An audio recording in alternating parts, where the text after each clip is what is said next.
Good morning student. शुरू करते हैं आज की क्लास। और आज का महत्वपूर्ण टॉपिक है परिमाप विचलन, जिसे मानक विचलन स्टैंडर्ड डेविएशन भी कहते हैं। तो जानते हैं सबसे पहले परिमाप विचलन या मानक विचलन किसे कहते हैं। सरल और स्पष्ट शब्दों में किसी समांकमाला के समांतर माध्य के आधार पर निकाले गए विचलनों के वर्गों के माध्य के वर्गमूल को परिमाप विचलन या मानक विचलन कहते हैं। प्यारे बच्चों, मानक विचलन या परिमाप विचलन अपकरण की माप की सर्वश्रेष्ठ विधि है। ये सबसे अधिक प्रचलित व वैज्ञानिक विधि है। इसका प्रतिपादन 1893 में कार्ल पेयरसन द्वारा किया गया था। प्यारे बच्चों, जैसे आप जानते हैं, चतुर्थक विचलन में किसी समांकमाला के मध्य के 50% पदों को ही ध्यान में रखा जाता है, अन्य पदों को ध्यान में नहीं रखा जाता। उसी प्रकार माध्य विचलन, जिसका मान स्थिर नहीं रहता, क्योंकि माध्य विचलन समांतर माध्य या मध्य का या बहुलक के आधार पर निकाला जाता है। और माध्य विचलन में जो विचलन निकाले जाते हैं, विचलन निकालते समय प्लस व माइनस के चिन्हों को ध्यान में नहीं रखा जाता। सभी विचलनों को धनात्मक माना जाता है। इन्हीं कारणों से परिमाप विचलन मानक विचलन को सर्वश्रेष्ठ माना जाता है, क्योंकि परिमाप विचलन समांतर माध्य के आधार पर निकाला जाता है और केंद्र प्रवृत्ति की सर्वश्रेष्ठ माप को समांतर माध्य के नाम से जाना जाता है। इसी प्रकार अपकरण की अगर कोई सर्वश्रेष्ठ माप है तो मानक विचलन है, परिमाप विचलन है। इसमें समंग श्रेणी के सभी पदों को ध्यान में रखा जाता है। मानक या परिमाप विचलन समांतर माध्य के आधार पर निकाला जाता है। सबसे पहले समंग श्रेणी का समांतर माध्य निकाला जाता है और समांतर माध्य के आधार पर समंग श्रेणी के जो पद मूल्य दे रखे हैं उनका विचलन निकाला जाता है और विचलनों का वर्ग किया जाता है और विचलनों के वर्गों का औसत निकालकर उनका वर्गमूल निकाला जाता है, जिसे हम मानक विचलन, परिमाप विचलन, स्टैंडर्ड डेविएशन कहते हैं। प्यारे बच्चों, आप जानते हैं परिमाप विचलन या मानक विचलन की गणना किस प्रकार की जाती है। प्यारे बच्चों, परिमाप विचलन निकालने की 4 विधियां हैं: direct method, shortcut method, step deviation method, square value method. Direct method प्रत्यक्ष विधि। प्यारे बच्चों, इस विधि में सबसे पहले आपको समंग श्रेणी का समांतर माध्य निकालना होगा और समांतर माध्य के आधार पर आपको विचलन निकालने होंगे, विचलनों का वर्ग करना होगा। और अगर खंडित व सतत श्रेणी है तो जो आपने वर्ग की हैं उनकी गुणा बारंबारता से करनी होगी। डायरेक्ट मेथड अगर इंडिविजुअल सीरीज है, व्यक्तिगत श्रेणी है, जिसमें केवल वैल्यू दे रखी होती है, फ्रिक्वेंसी नहीं दे रखी होती, उसे हम इंडिविजुअल सीरीज व्यक्तिगत श्रेणी कहते हैं। और इस श्रेणी में एच डी बराबर sigma D square upon N का under root. H D standard deviation, परिमाप विचलन, मानक विचलन। प्यारे बच्चों, स्टैंडर्ड डेविएशन को ग्रीक अक्षर स्मॉल सिग्मा से व्यक्त करते हैं। सिग्मा डी स्क्वायर समांतर माध्य के आधार पर निकाले गए विचलनों के वर्गों का योग।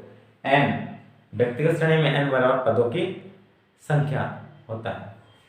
खंडित श्रेणी डिस्क्रीट सीरीज, जिस श्रेणी में वैल्यू और फ्रिक्वेंसी दे रखी होती है उसे हम क्या कहते हैं? डिस्क्रीट सीरीज कहते हैं, खंडित श्रेणी कहते हैं। और एच डी बराबर होगा इसमें sigma F D square upon N का under root. Sigma F D square समांतर माध्य के आधार पर निकाले गए विचलनों के वर्गों व बारंबारता के गुणनफल का योग। एन बराबर यहाँ बारंबारता का योग होगा। इसी प्रकार यही सूत्र आपका सतत श्रेणी में लगेगा, और सतत श्रेणी में क्लास इंटरवल के साथ फ्रीक्वेंसी होती है, उसे हम सतत श्रेणी कंटिन्यूस सीरीज कहते हैं। शॉर्टकट मेथड में आपको समांतर माध्य नहीं निकालना है, बल्कि कल्पित माध्य के आधार पर, एज्यूम मीन के आधार पर आपको विचलन निकालने होंगे, विचलनों का वर्ग करना होगा, और खंडित सतत श्रेणी में आपको जो विचलन आपने निकाले हैं कल्पित माध्य के आधार पर विचलनों का वर्ग किया है, उनकी गुणांक बारंबारता से करनी होगी। और इंडिविजुअल सीरीज में जो सूत्र लगेगा एच टी बराबर sigma D square x upon N minus sigma D x upon N का होल स्क्वायर पूरे का under root. Sigma D square x कल्पित माध्य के आधार पर निकाले गए विचलनों के वर्गों का योग, सिग्मा डी एक्स कल्पित माध्य के आधार पर निकाले गए विचलनों का योग, एन बराबर पदों की संख्या। डिस्क्रीट सीरीज, इसमें क्योंकि फ्रीक्वेंसी होती है तो आपको जो आपने विचलन निकाले हैं, विचलनों का वर्ग किया है, उनकी गुणा हम क्या करेंगे, बारंबारता से करेंगे। और सूत्र लगेगा sigma F D square x upon N sigma F D x upon N का होल स्क्वायर और पूरे का under root. Sigma F D square x कल्पित माध्य के आधार पर निकाले गए विचलनों के वर्ग व बारंबारता के गुणनफल का योग। सिग्मा एफ डी एक्स कल्पित माध्य के आधार पर निकाले गए विचलन व बारंबारता के गुणनफल का योग, और n बराबर बारंबारता का योग। और सेम यही सूत्र आपका कंटिन्यूस सीरीज में लगेगा, सतत श्रेणी में लगेगा। स्टेप डेविएशन मेथड का जो प्रयोग किया जाता है वो अधिकांशतः सतत श्रेणी में किया जाता है। जब वर्ग अंतराल समान होते हैं तो हम जो ऐसी संख्या ले लेते हैं कॉमन फैक्टर, और जो आपने कल्पित माध्य के आधार पर विचलन निकाले हैं उनको उस संख्या से भाग दे देते हैं।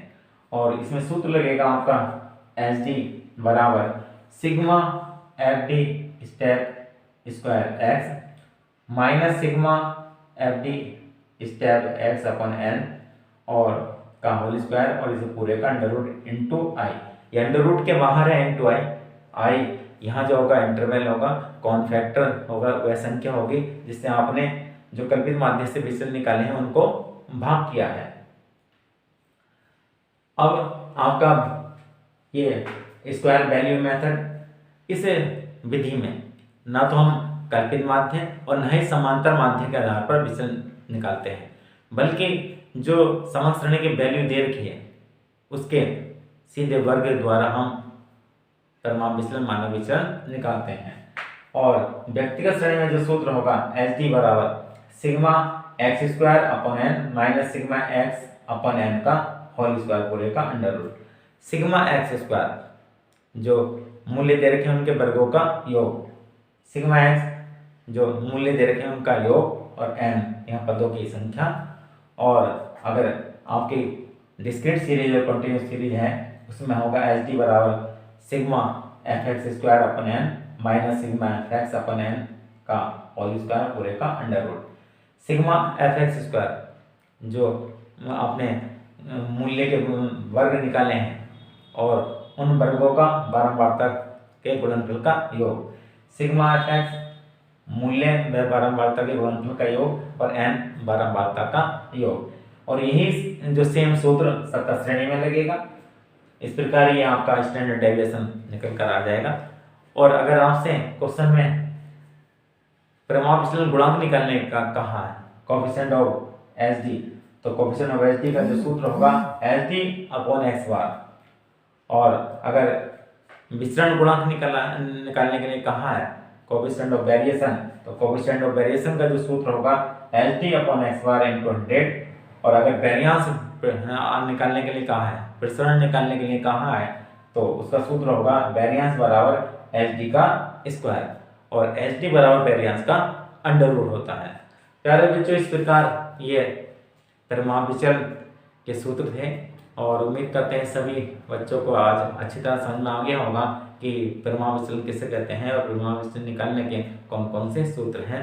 धन्यवाद।